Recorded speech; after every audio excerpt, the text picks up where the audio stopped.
So it must be acknowledged that them damn tiger stripes, yeah, they become legends. Claiming turf from all around Buckenheads to Lenox and Lindbergh. Yeah, they started catching bodies at parties, getting kicked out of Comic-Cons for fights. And Michael, their vainglorious leader, now going by Ron Sutoraipu. Prick of the year, I tell you, that guy. He's something else, though. Him and that fool Butterball Slimodesh. Yeah, they running some things. And even if you want to laugh, one thing about them, it's almost like they be ridiculous, hoping they can catch a fade, hoping they can bring the smoke to anybody who would think they on some silly shit, because they wilding out. Most of that group of kids between 13 all the way up to grown-ass motherfuckers at 32. Can you believe that? Yeah. You got a fascination for trap music and anime and manga? Well, here's your clique. But you're going to have to prove yourself, because these nutties want to make it like they the toughest in town. Meanwhile, our good kid from Chicago, gone wrong, Mr. CLAYCO, doing his thing, y'all. CLAYCO CHOOM's album is #1 on the charts. I said, did you hear me? I said #1 on the charts. That's right. Good old boy from ATL putting in the work, sledging his hammer all the way to the top. I'm proud of that young man. He did his damn thing. I mean, to go from selling bootleg brain dance tapes, you know what I'm saying, to one of the legendary greatest MCs of all time. But let me break it down to y'all how this really flows. So CLAYCO hit a lick, y'all. He got with some local promoters. Some cats that was big in the game around ATL that knew pretty much everybody who was on the come up. R&B singers, rappers, you name it. And they put on an affordable concert at an abandoned stadium at ATL. Yeah, it was off the grid. It was illegal. You know, they ain't had no permit to do the shit. But you don't need them kind of things in this town if you know how to get down. Unfortunately, the word got out about the thing. And even though it was a huge success, when I tell you, it had a lot of folk out there that night. And everybody was enjoying themselves. But you know, it was within a territory that was bordering plantation. Yeah, it was still ATL Metro territory for the record. Right? And to this day, it's disputed what happened that night. But the Red Dogs invaded, raided, and yeah, you guess you know where it went from there. It was absolute chaos. A lot of kids died that night, unfortunately. Others got arrested. But the ATL Golden Retrievers, late as usual, along with the regular Metro ATL. Yeah, I guess they was at the donut shop. You know how they do. But they did show up, and I can't front on them, y'all. They did put in work. They ran them motherfucking Red Dogs up out the town. You hear me? In addition, one of the most crazy things that's ever happened is the gang goons had the audacity to team up with the Retrievers. And the Retrievers didn't trip. They fought together, side by side, gangs and the cops, basically, running the dirty cops. Well, shit, they all dirty, but this time around, the dirty was getting ran away. You understand? It was a beautiful moment. Wish I had been there to see that shit, but I heard everything about it. And old CLAYCO, as depressing as it was, one of the best nights in his life to go sour, him and his friends, they were in for a major rebound that night, and they just didn't know it. So they managed to escape unscathed. They may have lost a few outfits in the rubbish, you know what I'm saying? Because it was crazy, big time. They burned the whole fucking stadium down. Damn Red Dogs, I swear. But even though things went to shit, I gotta say, man, them Retrievers ain't no joke. They stood toe-to-toe with them Red Dogs. And they got just as much tech and just as much equipment to put that head out. They lost a lot of folks. They had casualties, but they won that night. It was a battle well fought. Retrievers and Metro as a whole got something to say. And Red Dogs and Plantation know it now. Gardner, of course, tried to make it out like a whole bunch of terroristic thugs took over a stadium and had a hate rally all about him. Man, there was one motherfucking song that CLAYCO CHOOM made called Fuck Gardner. To this day, that's my shit. I play it every day when I'm brushing my goddamn teeth. You feel me? But I tell you, man, that motherfucker make it all about him. That young man wasn't even making no statements about his ass except for one lyric the whole goddamn night. It was a party to behold, but they fucked it up as usual. As I say though, man, live and learn and survive. CLAYCO, young Ethan, aka DJ Perp, and a honey that used to kick it with their crew, decided to go to a waffle bando. It's kind of a late night, super late, like 4 a.m. in the morning type vibe after the club in ATL. Yeah, they went to waffle bando. As your grandma would say, shit, ain't nothing open that late at night except for waffle bando and legs, baby.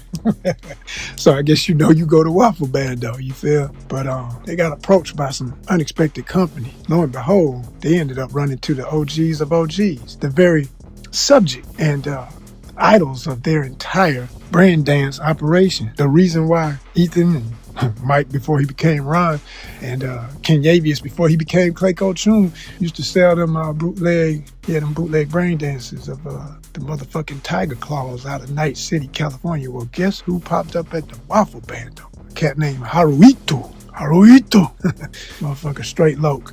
Cali, crazy as fuck. He came through with an entourage. He even had a big sumo looking motherfucker with him. And as soon as CLAYCO and Ethan saw him, they were trying to play hard, but They could have pissed and shit on themselves, I'm pretty sure. And I know they had to be thinking, oh shit, did the OGs from Cali see about what we were doing? Are they coming to tax us for all them years of selling all them fucking tapes? Because we never sent no residuals. We were just some kids trying to do the come up. Yeah, it worked for you, but is it time to pay the motherfucking piper? Well, let me keep telling the story. Lo and behold, guess who was CLAYCO CHOOM's #1 fan? Haruito. Yeah, Haruito actually sat down with his crew and had a late night dinner at Waffle Bando. Talk about classic ATL shit. That cat actually knew lyrics. And then, of course, the kids being who they were, Ethan and CLAYCO started talking about all the different exploits of different videos they had seen and all the crazy adventures they had seen the Tigers get into. And he was a fan, and so was Haruito. So the night went well. And when Ethan thought, man, I guess we're going to be all right. This cat just really wanted our autograph. Then he dropped it about business on CLAYCO. He asked him, you know, I'm starting my own record label, and I know you got folk beating your door down to sign. I want you to roll with me. CLAYCO was honestly honored because he knew this cat was deep in the game, super rich. And this is like literally your idol that you've been editing and selling bootlegs of for years, meeting you in real life and telling you, I like what you do, kid. Come hang with me. Well, CLAYCO dropped his head wondering if he had to answer that night. Haruito knew he had and told him, no. You don't answer tonight. Tonight, you show me at the ATL. Take your time. We'll get back around to business. But for a month, you show me the A, and I'll show you how we play. Tiger Claw style. And play they did.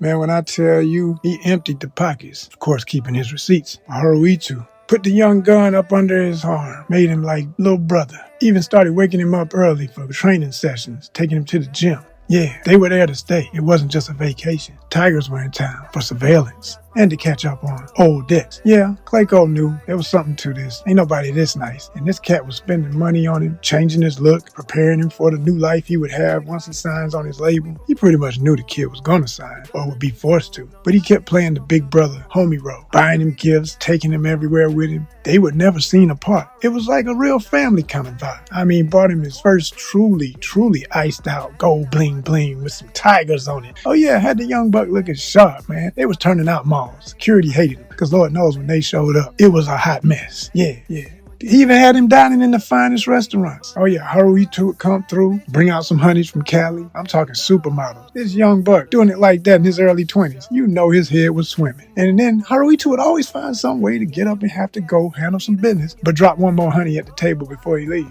Yeah. Young cat was living the ultimate life. He had himself his own new condo in the city, waking up to 2 or 3 baddies every day.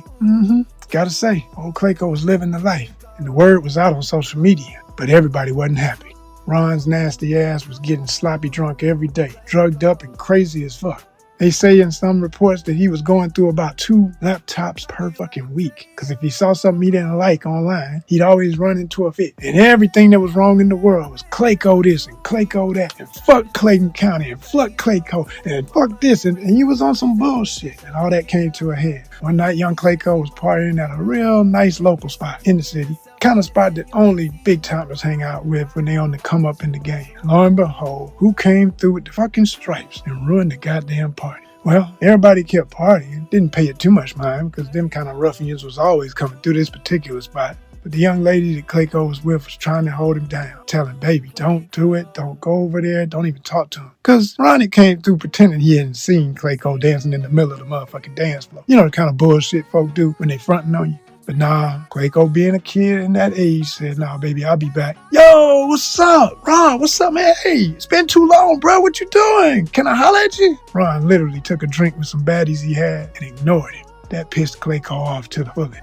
He was about to walk away, but then, he was with Haruito. The tiger stepped up and asked, do we got a problem here? Who is this guy? Of course, he explained, this is my old homeboy, but I guess we ain't cool no more. Ain't no problem, no, man. It's just a little closure I needed. Let's get up out of here. That's what CLAYCO tried to say and go and do. But nah, these TC boys, they used to turn it out. They was ready to catch the ultimate fade. Fuck this, baby. They bring heads back. So, Ron wanted to prove himself. He pretended he was the big boss that they had to check in with. I'm Ron. You should know me. I used to sell your shit, man. All the time. Y'all are legends. Yeah, I'm the fucking reason we got tigers in Atlanta, baby. Meet the king of the tiger stripes, and this my homeboy, Butterball. You know what I'm saying? We finna turn out. We be rapping too, man. You hanging with a fucking sucker, man. You need to roll with the real shit. And right there, in the middle of his words, Haruitu gave one wink, and his main man, Tiger Face, slapped both Butterball, Slim Odess, and Ron, cracking their mempos and busting their fucking noses. Of course, a fight tried to commence. Before anything could happen, security was on it. There was a couple of love taps here and there from each side. CLAYCO caught a few, but he also slapped a few back. You know, he went upside old Ron's head a few times. Ron tried to push him. You know, all kind of little scuffle kind of shit. But the sad part about it was, in the midst of it, a young lady got hurt. Just an innocent bystander, trampled with the fight. She sued the club sued Haruitu. Yeah, that didn't go too good. Because then Haruitu had enough leverage to start pressing old CLAYCO about his debt. Of course, Young Buck was like, he never called it a debt, but he knew what time it was. He said, you know, I think it's time we go ahead and consider my offer. I need you to come on board to this record label. Let's make things right between us. I've been doing a lot of good things for you, helping you grow your energy and your look and everything. You're the perfect artist right now, thanks to me. Of course, CLAYCO's like, thanks to you. But he wasn't about to challenge this crazy motherfucker. He done seen everything he could do. He done sold it on Braindance. And he wasn't no gangster. Nervous as he was about it all, CLAYCO felt pressed to go ahead and sign that contract. Haruitu assured him, look, man, I'm going to help you. You're going to be the biggest rapper. Let me take you where I know I can. I have the biggest connections in California. It's me and you to the top, CLAYCO. CLAYCO CHOOM. Yeah, Tiger Eyes, as they called themselves, were in Atlanta to keep an eye on these tiger stripes. From the perpetrators to the real bosses like CLAYCO, who had the talent and the real juice. And they were going to collect. So, young CLAYCO feeling the peer pressure, knowing he couldn't pay for what was being sued at the club and knowing he was a part of that incident. But Haruito's cousin, Sumi, the very gorgeous young lady you may have noticed at the Waffle Bando. Yeah, she was like the Tiger Claw's top lawyer, family business. And she had her ways to handle everything outside of court typically. So that got cleared up pretty quick, and then there was a big sit down. CLAYCO didn't even have his own lawyer. But old Ethan, yeah, DJ Perp had some people in the family. A good friend of the family that went to the meeting for him. Now, this guy had not worked in years, but he wasn't about to turn down a quick check for the day. So he didn't even know the ins and outs of how the record business was working at this particular time. The motherfucker had been retired for over 10 years. Probably got him off the back of his yacht just for the meeting. He told old CLAYCO, oh yes, everything here's just fine, sign away. Young boy signing his life away. Nothing but pressure. Yeah, that was a real sad situation. But one thing about it, Haruitu did say he would make him the most famous rapper in the world, and he had no money spared. He put everything into his tour and sent old CLAYCO across the globe. And sure enough, he became a legend. Top on all of the charts, baby. CLAYCO CHOOM. Old CLAYCO, man, I tell you, it's amazing how that biz works on kids like that. He was hood rich before he met Haruitu, but he wasn't wealthy rich. He got real money on the road, that's for sure. But the contract had catch. Yeah, he wasn't truly owning his masters, and he would need to recoup all of Haruitu's investments in the artist's development as it was written in the contract. Within 2 years, he would be able to extend and clear up the debt. So he never had any intent of letting him go even after the 2 years. But the contract did have a clause that made it very clear he could walk if he wanted to. Old CLAYCO knew there was no walking. It's as if he had already joined a game that he never signed up for, because this shit was for life with the tiger claws, and the eyes were on him. Only on tour traveling did CLAYCO find some sense of personal identity again. He saw many places, met tons of fans. He was living the dream and remembered why he loved to rap, why he loved hip-hop, and why he loved the reactions to his poetry. That would always be sweeter than the money. Yeah, but his joy would quickly turn to pain yet again when back home a diss track from who? Ron was getting a lot of traction. He exaggerated stories from the times he had hung with Kenyavius and Ethan. He lied about giving Kenyavius the name CLAYCO CHOOM. In reality, he was one of the fans who teased him about using his real name, but in response, Kenyavius gave himself the name CLAYCO CHOOM. This motherfucker lied about Ethan, aka DJ Perk, and CLAYCO shutting him off and, casting him away as a friend. This is the motherfucker who destroyed the friendship. It was Mike. But to CLAYCO's ears, hearing this was the ultimate fire That diss hurt, mostly because it seemed like his whole friend had gone cyber psycho. He was doing a hell of a lot of drugs and getting drunk every fucking day. Plus, he had started getting chromed up with cyber augmentations just to carry his weight around and be able to fight if it went down. Because otherwise, his sloppy ass didn't have no hands. CLAYCO's fame pissed off Ron. Always had. I mean, the girls and the kids in every circle that they used to work around with the bootlegs, they'd always go to CLAYCO. They always want to hear him rhyming. Hell, he would make up a rap about his sales and how he would sell the stuff to you, and he'd have all the titles. He was so slick with it. That used to piss Ron off. Even though he just, Joan on him, talk his little shit, keep it moving. Nah, them Jones wasn't just Joning. He meant that shit. It wasn't just playing. And it wasn't just horseplay. We used to whoop up on him and Ethan when he was bigger than them before they got a little muscle. Yeah, typical bullshit. Gotta watch who you call friends out here, y'all. That's for real. Yeah, so Mike, Ron, had cut a mixtape. Yeah, this shit was extra violent, extra raunchy with sexual lyrics about his own exploits in the brain dance hustle, gang banging with Butterball and the crew. Tiger Stripes had grown a solid 200 core member set and another 800 poser kids in multiple sets across Metro that would do anything for a little street fame and rank. They had bullied their way into controlling most of the bootleg brain dance market and even original brain dances in the ATL. They also knew how to claim a good portion of the drug trade, thanks to Ron's connections back to Miami. So the cosplaying D-Boys was really making an ugly name for anime, manga, and other types of pop culture fans. It was becoming unsafe to fucking just look like you love the type of shit that all these kids love. And that there was even pissing me the fuck off. Because a kid ought to be able to enjoy, an adult, anybody, you ought to be able to enjoy your fucking shit that gets you your smiles in this fucked up reality. There ain't too much that'll keep a smile on your face in 2080. This motherfucker was messing up the smiles, y'all. It was everything in me not to straight up put a hit on his bitch ass. Ironically, it would kind of come around to that. Keep listening.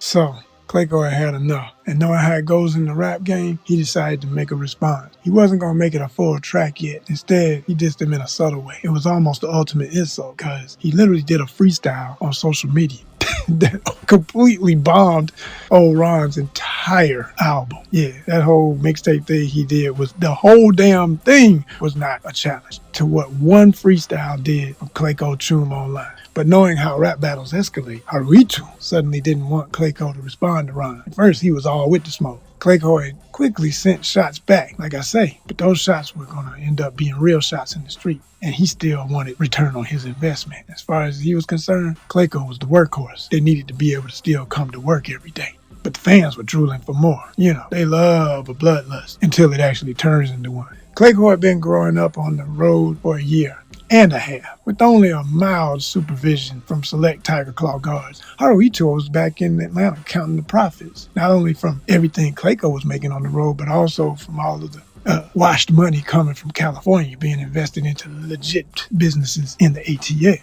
So CLAYCO had pretty much been free of Haruitu's bossy domination. He came back to Atlanta off the tour feeling a little bit more like a 35-year-old than a 24-year-old that was feeling a little bit of his age. But Haruitu put the young buck in check real quick and let him know, you still owe me, and you will pay up. He didn't even explain what that meant, but young CLAYCO knew what it meant. This whole thing had been about getting back every dime of what he and his friends had made doing the bootlegs all those years. But CLAYCO was the lick. Everybody else was just a side note. Haruitu had targeted him from the beginning, and he would do anything to keep his investment alive and productive. The Tiger Eyes were also sent to keep an eye on what all the commotion was in Atlanta with these kids calling themselves Tiger Stripes. They knew that the police had not tied them back to the actual Tiger Claw, but yet the fact that there was a link was forever disturbing, and it could bring the feds down on them from California all the way to Atlanta, and they wasn't trying to hear that. So even Ron was under close surveillance at all times, and when it was time to strike, the tiger would stop prowling and bite. Now, he had been all around the world on tour. He had shown up in cameos for movies and commercials, and suddenly, he wasn't real. Ron had the nerve to even drop another diss track after being creamed in a freestyle online. This time, CLAYCO just got quiet. And that pissed him off even more. But the one thing that did get CLAYCO's attention, quite unfortunate, is that Ron found out that a good friend of CLAYCO's, two good friends, were producers. And they were also into the death race game. Now, these two producers had worked on, his first album.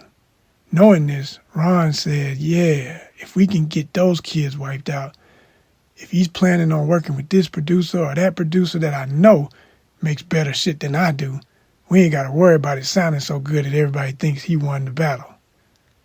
And so, him and Butterball put money, literally a hit, on these two brilliant kids.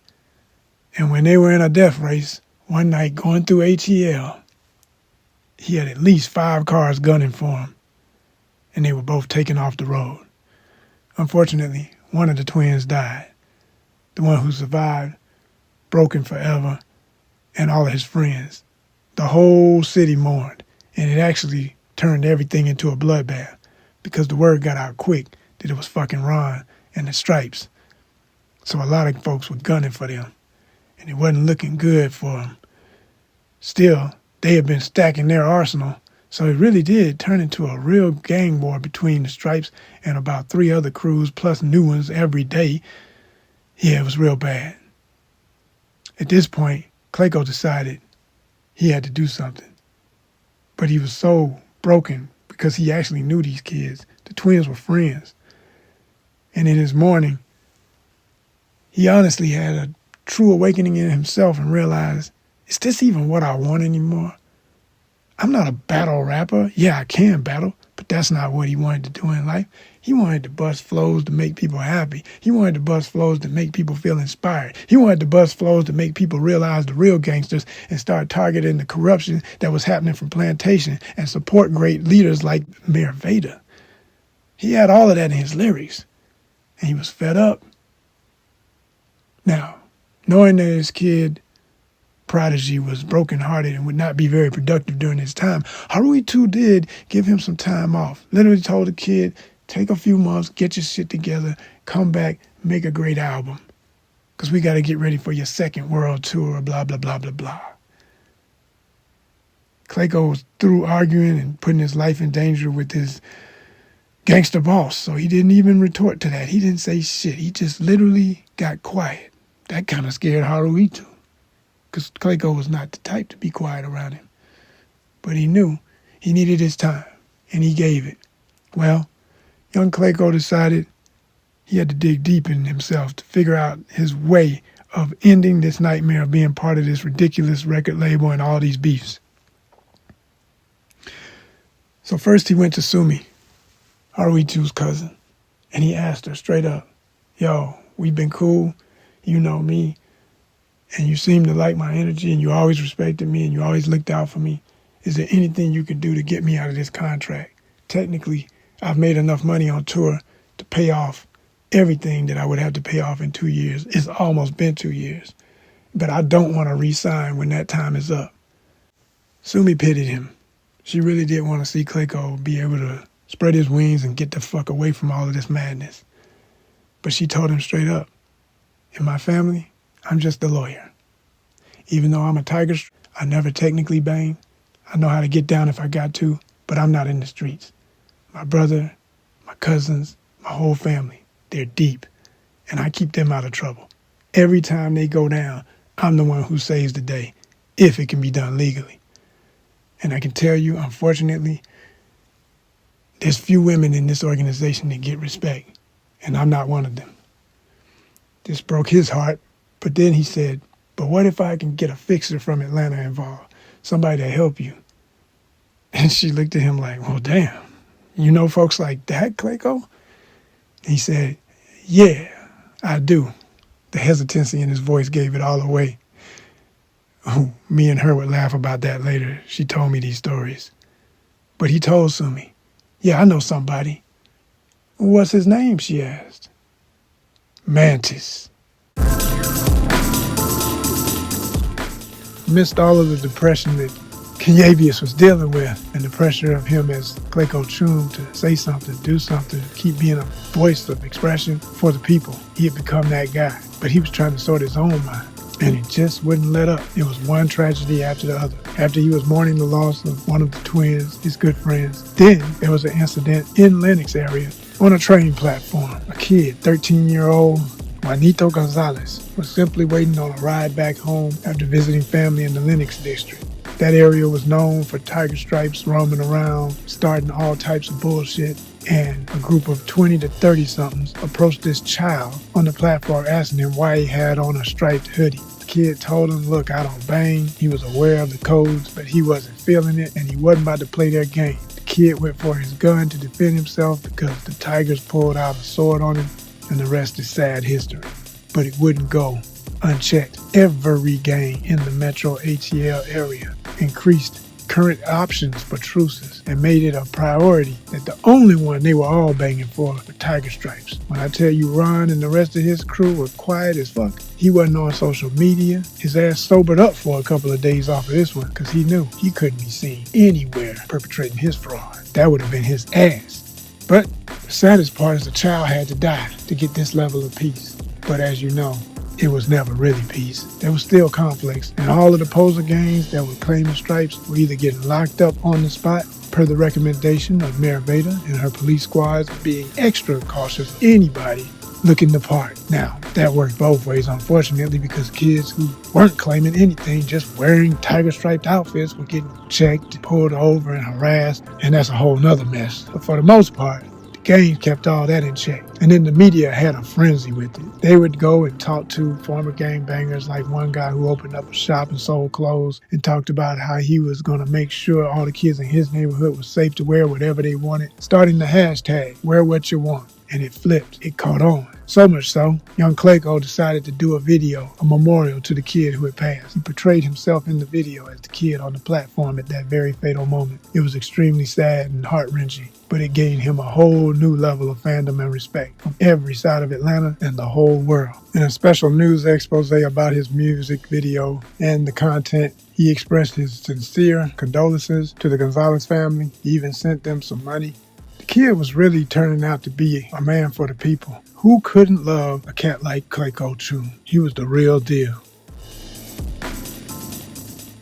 So I guess you know, that's the way it go. She looked around, she found out my deets, and she contacted. And I knew from the first conversation over the phone that the boy didn't know me, but I didn't want to call his bluff. I said, oh yeah, the homie CLAYCO. I knew his music. I didn't know him. She said that, well, yes, he speaks very highly of you and would like for me to meet with you and see if we can rearrange something for his current contract. And after I looked up her and saw who she was, because it ain't hard for me to find info on anybody, I was more than happy to take the meeting. I mean, good gracious, she's gorgeous. So she did her research on me, obviously, too, and invited me to the opening of a new art show she was hosting in Atlanta. Because with the monies that the Tiger Claws were funneling into Atlanta to make legit businesses, she was smart enough to open up a legit art gallery. And I am a collector, and she knew that. So she thought that would be a great introduction, so we met. And boy, was I glad we did. She was stunning. Not just beautiful, intellectual, poised, a lady of taste and class. And I'm not saying my other ladies don't have that. She just had a unique, refined way of it that I really appreciated. And the craziest thing is, it was lust at first sight. We both had that fire when we first met each other. We tried to play it down. We played all the professional ways and tried to stay on topic, keeping everything about young CLAYCO and his contract. Spoke lightly of the city and things of that matter, and recent politics, gang wars, etc.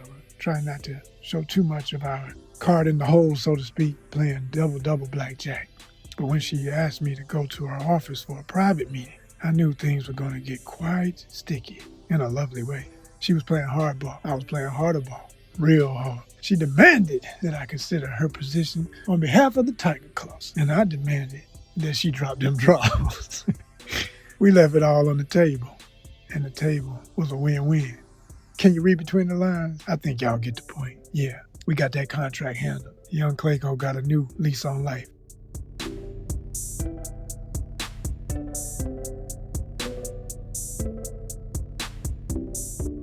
The issue is, Haruhitu was not going to be feeling his little cousin stepping up to take over his company that he hadn't really been running right. But she had even planned for that. Sumi had called in the big boss herself all the way from TC. But before she would arrive, Haruhitu had the audacity to put hands on the young lady. Yeah.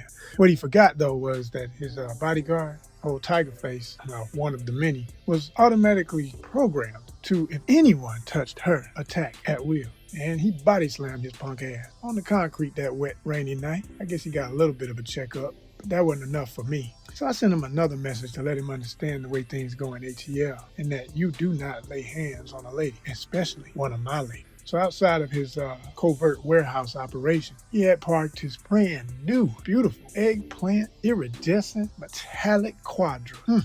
Beautiful car, absolutely beautiful. Well, I had some of my top assassins from the Sings. Yeah, it's a group of Indians I rock with out of Duluth. Oh yeah, when I need it done right, they're some of my top mercs. Yeah, they put a little implant on his guard. Before he knew it, he was sleeping. By the time Haruitu found him, there was a projected message from a drone.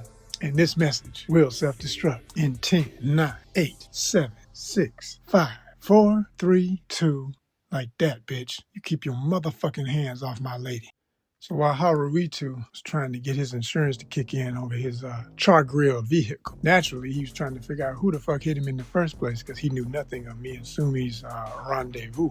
See, the best thing you learn as a merc in this biz is you always create a bed of confusion that never points back to you. Don't send the enemy from the group that's always the op. No, never send the ops. They looking for them, fool. You send somebody they don't even motherfucking know. They don't even see it coming. Nobody knew about the things, and we're gonna keep it that way. Yeah. But as I said, on another level, Haruitu had fucked up big time. Because in came Wakako. Wakako is the boss of the Tiger Claws from Jig Street in Night City. Yeah, one of the real OGs of the game. Her husband was one of the heads of the Tiger Claw for his demise. And so Sumi had set that up. We had to come correct and come formal. We had on proper Japanese attire, and we met the queen herself. It was actually very much an honor for me because she is a legendary fixer. Wakako actually took a liking to me. And after we had explained how we had rearranged the company that Haruitu had totally destroyed in the way he was running it, she was very impressed. She was happy that her darling from the family was running it. She loved Sumi. This was her niece, and she was very proud of her. She was also very proud of her choice in men. She literally asked me on the spot, "What are your intentions for my niece?" And I was honest, even if it was going to cost me my head. I said, well, to be real with you, ma'am, in our line of work, there's really no room for relationships on the level of total commitment. I have prior obligations and connections. So yes, she has been added to my pantheon, but I adore this woman. And you can rest assured that the same way I sent a message to Haruitu and he still breathes, I will kill any man that ever crosses her path again with violence. She is safe here in Atlanta. She looked me in my eyes with the strangest expression of awe. She could not believe my level of honesty. She reached her hand up to pat me on my cheek. I flinched a little bit, thinking that was about to go down. She rubbed my cheek, she rubbed my head, and she turned to Sumi, who was shivering with nervousness, and said, "I like him. He is a good man with a good heart. You keep this one. Keep him close. He will protect you while you are here. I've known men like him before. He's very dangerous. But if he loves you, you will always be safe." She ain't never lied. And so the agreement was made. Now, it didn't go well for Haruitu at all. He was shipped back to Night City by the Tiger Claws. When he arrived, there was no welcome committee. They literally found him, kidnapped his punk ass on the streets, took him all the way to Pacifica to a really nasty ripper dock, had all of his chrome removed, every one of his cybergenetic abilities stripped, and threw his ass out on a dirty beach. You see, he was a made man, but he wasn't made by blood. He was a stepchild of an illegitimate relationship within the Tigers. He was literally coasting on vapors from day one, always being judged, always being considered to not be a major part of the organization. When they sent him out to Atlanta, he was expendable. And he proved to be so. He didn't last long, about a month, until a group of voodoo boys approached him one day on the beach. I hear they found his body somewhere up under a bridge.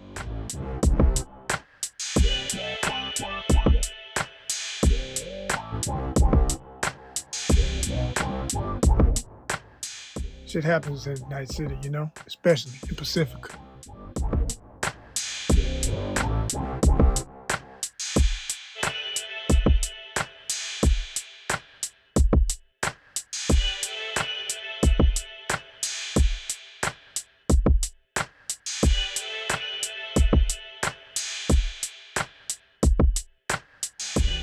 As for young CLAYCO, yeah, I met with the young buck at undisclosed location, rolled up in one of my favorite limos, waited for him until just for sundown. He arrived on time. He was very polite. He wasn't what I expected at all. Very, very humble young man. He didn't even have cybergenetic implants for his arms like I thought he did, because I'd seen him in pictures rocking them. No, it was all a front for his look. He did have a few chrome elements, but not much. He was genuinely a nice kid, and after I told him about the deal, man, he was so happy. He told me, straight up, Mr. Mantis, I will make you proud. I will do so many things to make this record company a continued success, and we're going to go all the way to the top with Sumi's leadership. I said, that's your word? He said, that's my word. I said, A-Town. He said, A-Town.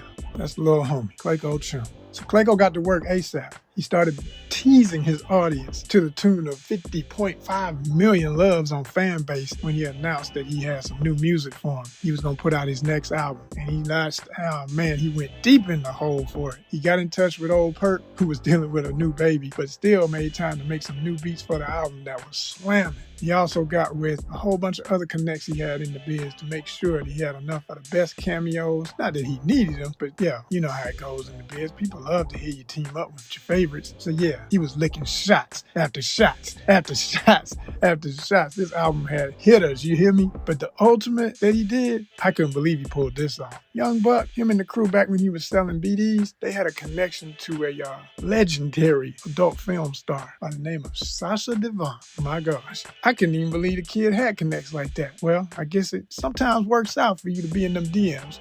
He had joined her fan club and been sending her a ton of messages, always saying that he could make a BD that would be like nothing she had ever been in before. She never answered when he was young and dumb. But now that he was a little older and seasoned in the game, she actually wrote him back. And she said, as flattered as she would be to be a part of his next music video, knowing the success he had and the kind of numbers she could bring from being on something with him. She still said, I'm working way too hard, baby. I'm filming in the next few weeks, but since you need somebody, I got a young protege that I think you're gonna appreciate. And she sent him Shiva Devon. The next up, she was a Euro-Indian, South Indian American that was the next hottest thing, who had went through the same implant procedure as Sasha, and was definitely the next it girl on the block for the entertainment business. So these two hit it off real good professionally, had a wonderful time on set, instant chemistry, and plenty of innuendo, which was the kind that makes for absolute viral moments and a ton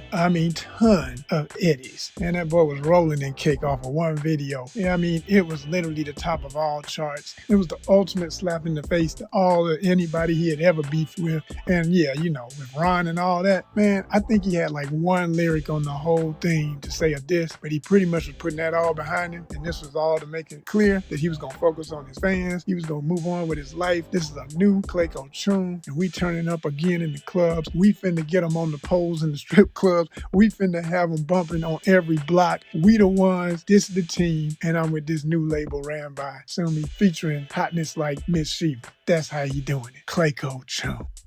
So the Tiger Eyes pretty much folded in Atlanta. The imprint of them still exists. And Sumi runs the organization with a tight fist, of course with my backing. Young CLAYCO ain't got nothing to worry about. He can move on into his life and reclaim his real purpose as an artist. I'm very proud of you, young man. Keep shining for the A. You do us proud. And as for me, well, I got my Sumi. So you know, at least once a week, we check in, we wine and dine, we live divine, as a boss supposed to. Signing out till the next adventure, which is coming soon. Mantis from Atlantis.